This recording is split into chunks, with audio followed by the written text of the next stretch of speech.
Hey, everybody, how you doing?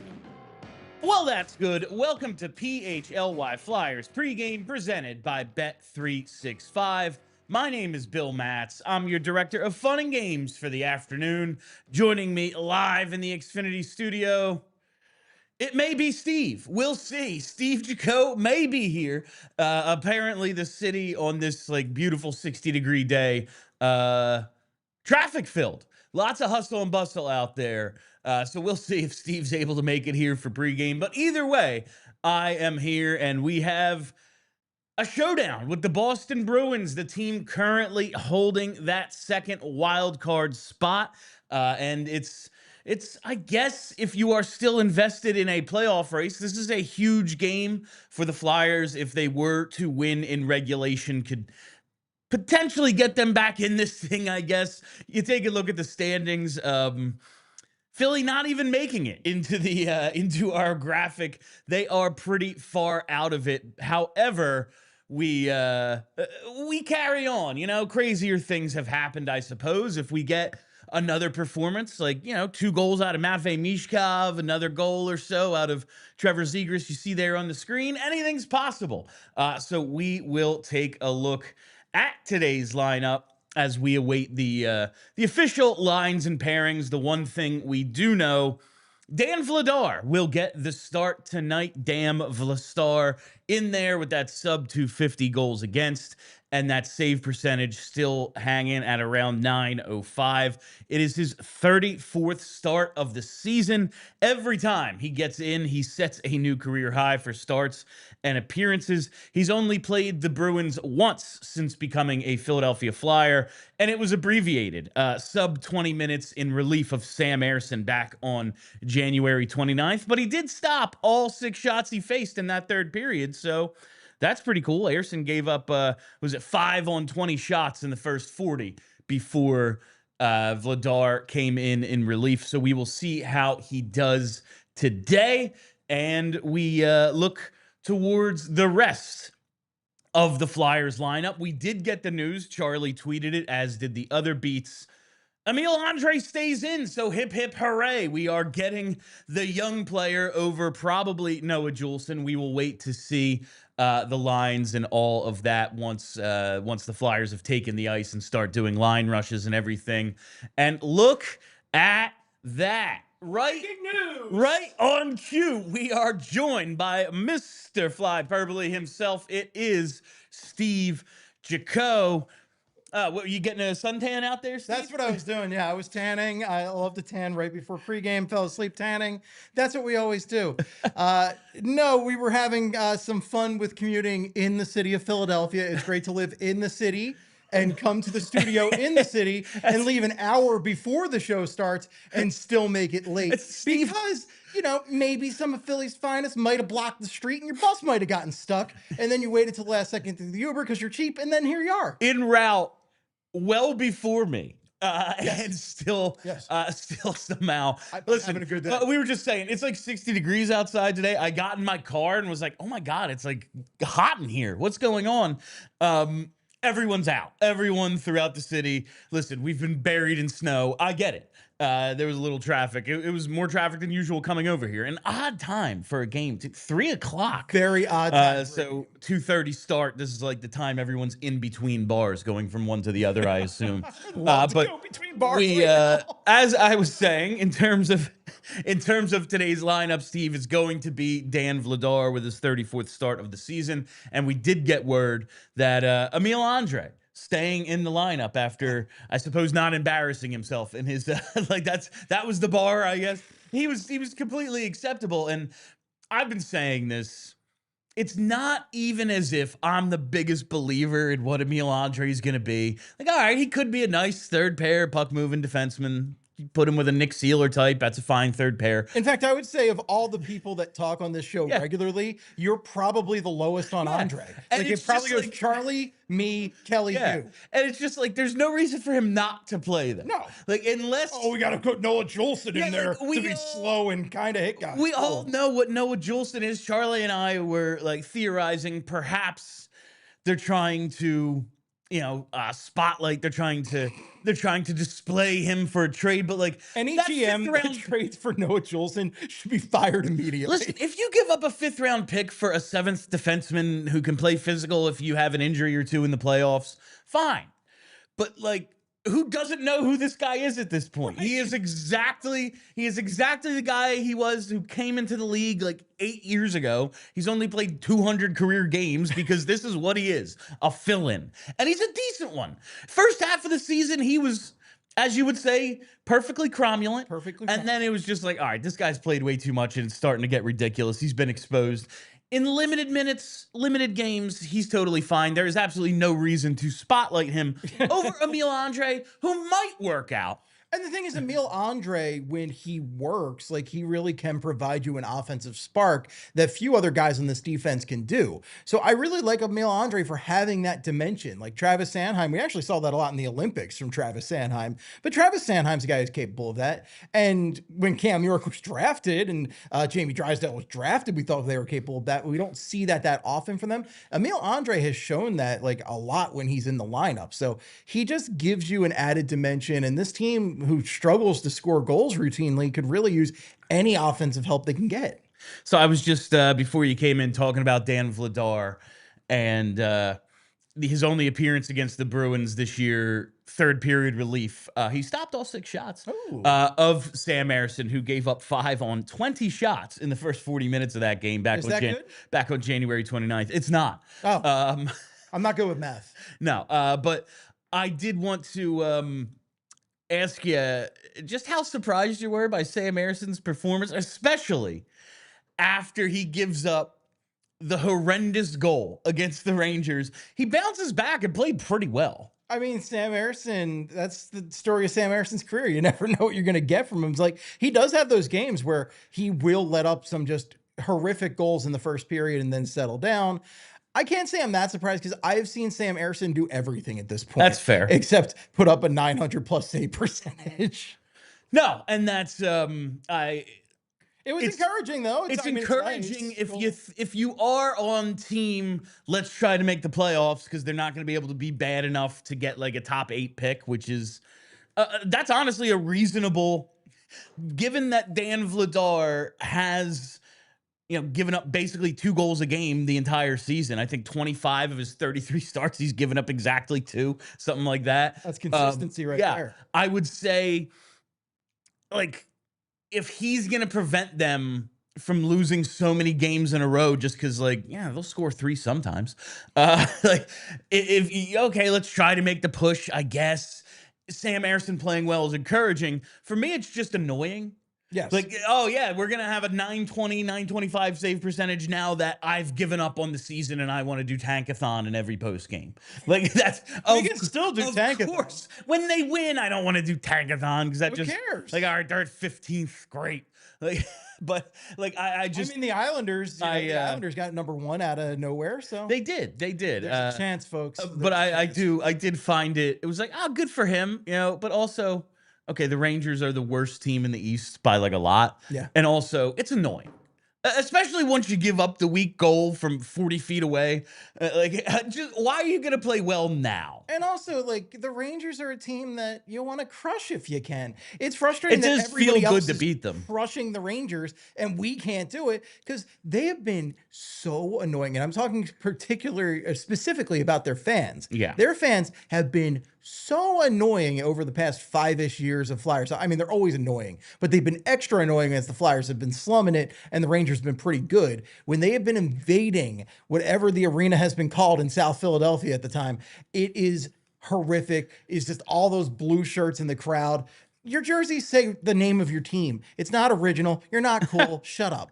Do you miss the NYR Statue of Liberty jerseys, the Ghostbusters 2 jerseys? I like the Ghostbusters jerseys. Yeah. The ones that say NYR though are just they're terrible. So stupid. Yeah, that's what are you doing? But today it is the Boston Bruins, and speaking of that game, just the other night, Thursday night, Matvei's back. Matvei's back. Yeah.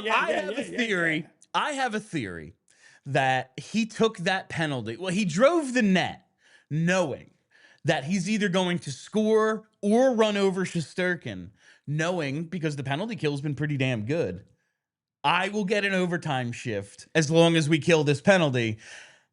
We talk about his hockey IQ.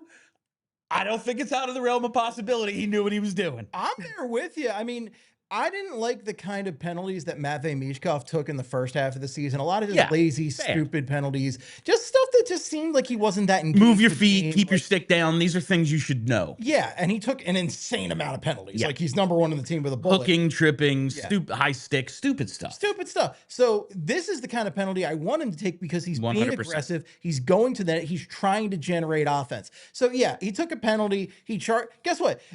Maybe he hurts the goalie. He shakes things up, right? He's doing something out there. Look, I'm not saying purposefully go out there like a missile and hurt the goalie, but like, he's trying to make offense happen. Take the puck to the net and make the goalie uncomfortable is very much an offensive strategy. It's what they should do a lot more, considering no one on this team can score a goal. And nobody screens the goalie on this team. No. I can't wait for Porter Martone for that one thing in particular. Just go to the net. Every time I watch a college game with Porter Martone, he is right around the net. He has such good hockey IQ, but he's also just a big body who can screen that goalie. So seeing Matvei do that was great. But yeah, I'm actually there with you because he was trying to do something and he's like, oh, guess what? I take that penalty. I get to play in overtime. Yeah. And there's a great prevailing theory with a lot of Flyers fans that the head coach did not look overly pleased after that winning goal. And again, like, this could just be us reading too much into it. Like, he's not a smiley guy. I'd have to go back and look at that dinner interview he did with Ashlyn Sullivan at the lunch interview. I'll have to see if he smiled in that. But like, Jackie Spiegel retweeted a video today of like Alain Vigneault. You want to talk about a guy who can't smile, laughing his ass off, like behind the net or behind the bench at one point, and it was very funny. Like when he's coaching the Canucks, and another player was chirping his guy, and he just thought the chirps were funny. It started like Rick Tocchet, if he was like at a comedy show, I don't know if he like. I hate reading into body language and things, like especially a guy like him. He's not like, we've had decent conversations before with him, and he's just stone-faced. That's just him. But I will say, going to the net like that, that's the kind of penalty. Both Petey and I agreed post-game. Like, I'm fine with that. That's I'm fine with that. Try not to run the goalie every time. You got to be smart. Yeah. But like, who cares? But then he comes out.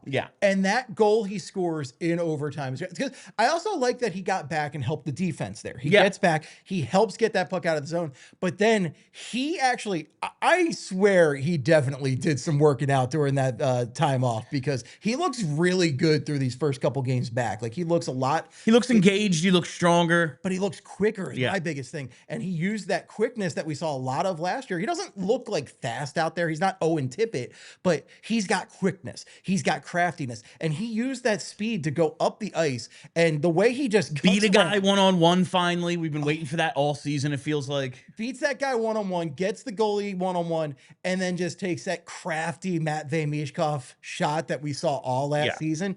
It was a thing of beauty. I jumped out of my seat. I was watching on my laptop. My girlfriend was watching something on the TV. I was watching on my laptop, and I was just like, oh, yeah, when it happened. I turned into the Kool-Aid man because I was so excited about that goal.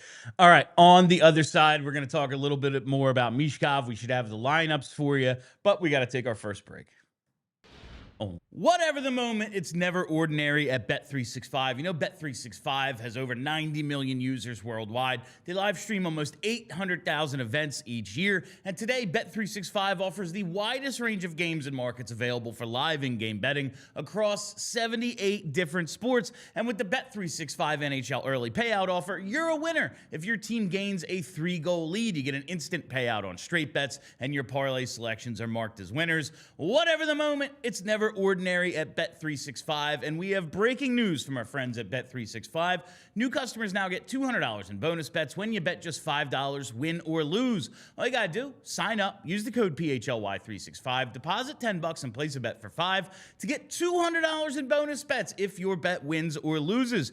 Bonus bets can be used on the spread, totals, player props, futures, and more. Whatever the moment, it's never ordinary at Bet365. Must be 21 or older and in PA. If you or someone who has a gambling problem and wants help, call 1-800-GAMBLER. Have you ever had one of those days where you're moving nonstop and suddenly you realize you forgot to eat? Happens to me all the time, and that's why I love what Wawa is doing right now, because Wawa has $5 deals all day, and honestly, it just makes life easier. If you're starting early, you can grab the $5 big breakfast meal deal. We're talking a breakfast sandwich, a hash brown, at any size hot or iced coffee. That's a full morning win for $5, available from 5 to 11 a.m. Then later in the day, the value keeps rolling with a crispy chicken sandwich created your way, starting at just $5. And they've even got new teriyaki recipes for a limited time. It's real food, real value, and built for busy days. No planning, no overthinking. Just swing in, grab what you need, and keep it moving. Start your day strong and fuel up whenever you need with Wawa's $5 deals. Limited time, exclusions apply. See Wawa.com for details.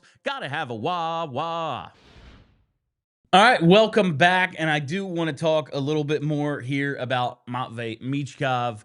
It feels like this game's not going to start till 3:30, just based on none of the beats have tweeted in like an hour. So we'll see if we ever get lineups here. I could have just waited with that bust until I'll- Philly's finest came back. I'll see if we ever get lineups, but I want to talk about the pace Mish is on right now. With his 2 goals against the Rangers, he's up to 15 goals. He has 15 to 16, so he's got 31 points on the season, Steve. This point in his season last year through 57 games, a bunch more assists, like 8 more assists, but only 2 more goals. The goal scoring pace is starting to come around. You see this here on the screen. He's playing like a minute and a half less per game. His shots on goal are, he's got 5 fewer. The penalty minutes, like we said, way up. They have actually started to even out a little, because you got to remember he's got a major in there. He did have a fight, so like I know first half of the season he was taking way too many minor penalties, and he does take that one on Thursday, but they're down. You look at the scoring totals though, and it's really just power play assists. Like if he just had the power play assists he had last year, I know we were all hoping for a breakout, and this season is certainly a major disappointment, and he has taken quite a bit of the blame for that because of the summer he did have. But coming out, let us forget about it. Oh, and they absolutely have not. But even, he spoke recently and said, listen, I took a 4-month break and that was a mistake. Like he has owned that part, and that's all you can ask from a 20, he was 20 at the time this summer, and he's a millionaire for the first time. Like I can't even imagine. I would be so stupid if somebody gave me $1 million. I would do the dumbest things imaginable. I always said it, if I was in Mike Richards' situation, and they're like, here's a guaranteed 13-year contract for more money than God. I probably wouldn't have been an all-star, I'll tell you that. Dry Island would not have been on my map, that's for sure. Bought an island, and it would have been the opposite of dry. It would not have been Dry Island. I would have a fountain pouring beer out. It would have been But amazing. I just, like, looking at what seems to be the biggest issue, immaturity. Sure. I've seen this team give up on enough immature guys and have bad relationship with enough immature guys, and seen other teams kind of stick with it and been like, oh, it all worked out because they grew up, because they do become adults when they become adults. Yeah. So it's so young. 21 is so young. We've seen Michkov battle through it this year, but it does seem like he is dedicated to getting back on track. And hey, if he can get somewhere close to the numbers he had his rookie season when we were like, oh, fantastic, it's going to be hard to be like, oh, man, I don't know about this kid. If he can just figure out a way to make these final 24 games productive, I am excited to see what happens next season. And what do they say? Your brain isn't fully formed until you're 25 or something like that? 37, and I don't think mine's fully. Well, yeah, I'm 41. Mine definitely isn't. But like the thing about Matvei Michkov, I think a lot of fans feel this way is because the Flyers have given up on so many young, immature guys. We look at Patrick Sharp a lot, for instance, and see what his career turned into. And this worries people because the Flyers have a history of kind of wasting talent like this, so that we don't want this to happen, because we know he's a special player, and he's crawling up. I mean, he's right behind Christian Dvorak for 4th on the team in points right now. As far as goals go, he is currently sitting at 4th. in Owen Tippett's radar, but Owen Tippett's got 4 up on him. But I mean, what we have kept saying when he struggled in the first half of the season was, I want to see what Michkov looks like coming out of the Olympic break. And if these first couple games, so far so good. So far so good. So keep it up, Matvei. If you score one today, we'll be real happy. All right, we do have lines and pairs. Charlie just tweeted them out. Woo. And we do have a change. Now, the defense is going to be the same. Sanheim, Risto, York, Drysdale, Emil Andrae, and Vladar will be in net. Denver, Barkey comes out of the lineup. He is in warm-ups, but not in line rushes, so it looks like he is a healthy scratch today. Boo. So we're going Dvorak, Zegras, Konechny stays together. Cates, Brink, Michkov stays together. Couturier is with Tippett and Grabenkin, so Tippett's going to have to do a lot of skating. He is going to be F1 and F2 on the forecheck. That's what he does. Our fourth line is Grundstrom. Charlie has Grabenkin here twice. I got to believe that's Hathaway. Grundstrom, Hathaway, 70. and Delorier. Oh boy, so got to be big for the Boston Bruins. Well, you know, Bruins, they have that. They have that identity, the big band Bruins. Do they still play like that? Do they have any goons? Yes. I don't know. Not so much goon. They are like a bigger, more physical team. But so you need a guy who's going to play 5 minutes and maybe get into a fight. Yeah, this is the. I'm just so out on. Okay, yeah. Charlie has updated it. It's Hathaway on that fourth line. So there you go. Yeah, Brenna has it. Cool. These are the lines. Denver, Barkey sits today, and listen, if it's just a one-off. He's playing in the NHL way ahead of schedule. Yeah. I want to see Barkey play every single game, and there's no reason for him not to. But if he's a little banged up, Tocchet did say there are some game time decisions, and he's out there for warm-ups. That leads me to believe he was a game time decision. Get D'Lo in there once. I'm hoping D'Lo finds himself on the trade block soon. Let him go, maybe play. For D'Lo, Bill. I don't know. Someone who thinks they're going to need trade for D'Lo. Someone who thinks they're going to need a guy to they're down 2-0 in a series and change the momentum. I rescind my statement about Juleson earlier. I'm transferring that to D'Lo because let us not forget, Steve, the Flyers having their best season in forever. Who did they go and get? Derek Grant and Nate Thompson.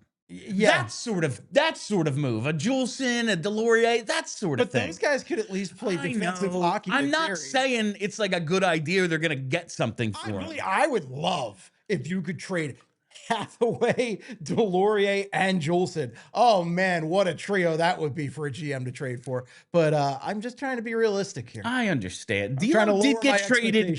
He did get traded at the deadline in 2022. The Ducks traded him to the Wild for a 3rd-round pick. Now, I don't think you could get a 3rd-round pick for him anymore. You could get a 6th if you're lucky. But yeah, is Chuck Fletcher still with the Devils in some capacity? Yeah, maybe. Maybe Chuck Fletcher wants him. Maybe he does. I mean, it seems like the Devils make a lot of smart moves these days, but Chuck Fletcher's in there saying, "Hey, I got some stupid stuff for you to do. I've got it on my NHL machine right here." Beep, pop, boop. Got it. All right. Real quick, let's talk about the Boston Bruins.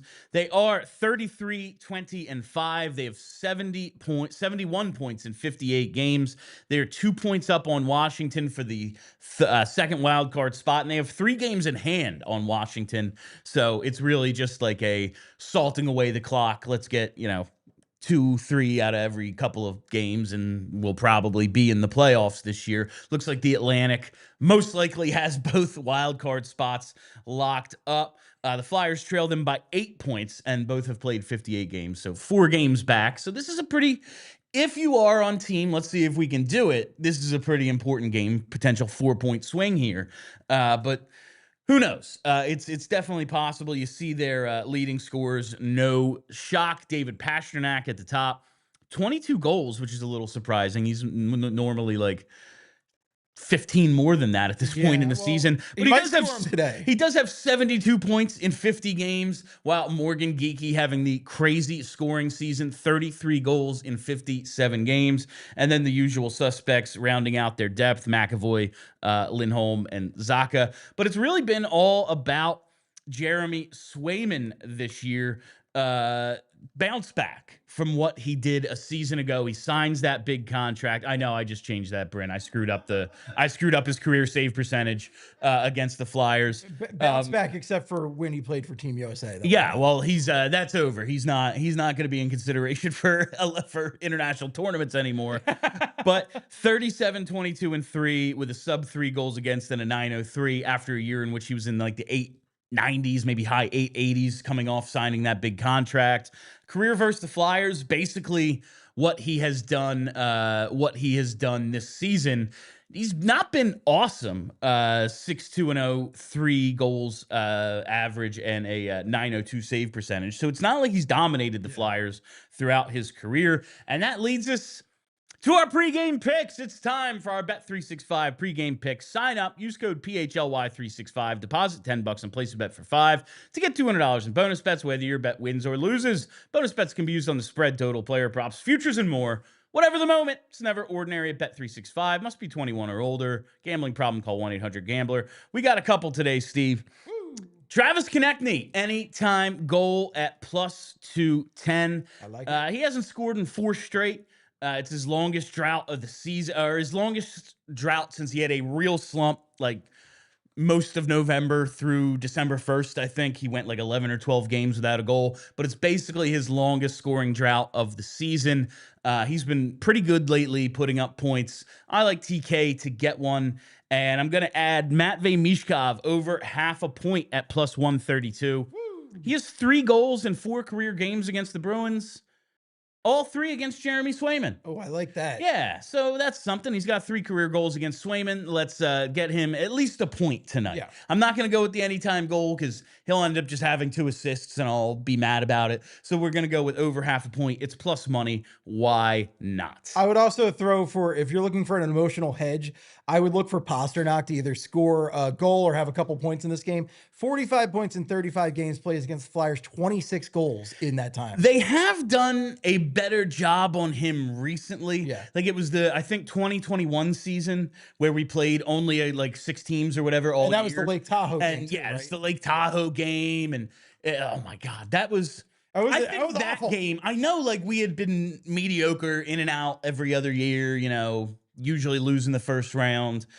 That Lake Tahoe game, I feel like was the line of we are now a bad team. We are cooked. We are now a bad team. It started like, what do we have? Friedman, was it who was the defenseman that we liked? Mark Friedman and Sam Moran both playing forward in that game, I think, because the whole team had COVID. I don't know if we like Mark Friedman, but he definitely didn't like us. I liked him for a little bit, and then it turned out it seems like the whole team hated him because I've never seen them more determined to hit a guy. He had to go move over to Cranberry, Pennsylvania to just have a simpler way of life than Big Bad Philadelphia. If they tried to play against like Crosby or Ovechkin the way they did against Mark Friedman in those couple of games, like we might have a whole different franchise history since the lockout, quite honestly. It would have been amazing. It was very fun. They hated him so much. Me too. But that's my big memory of that Tahoe game. One, it was absolutely beautiful. Oh, it was gorgeous. Except the hockey on the ice, because we have Moran and Friedman, I think, both playing forward in that game, so we're out of guys. That's like some real NHL video game line shuffling right there. Like, that's your, I've got 3 guys injured in this game. I guess I'll put some defensemen in forward and play just 2 pairs.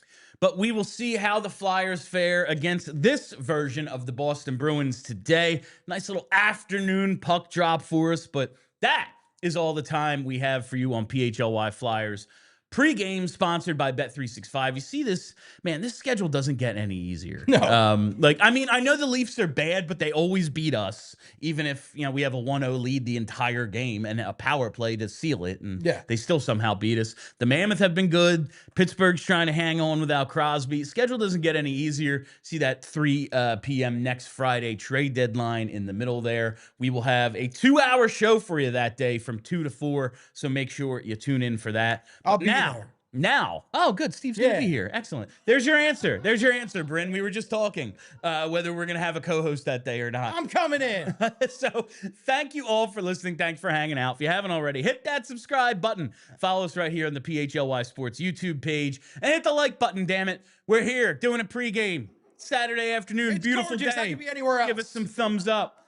Make sure you're following us on Twitter at PHLY_Flyers and follow the podcast as well.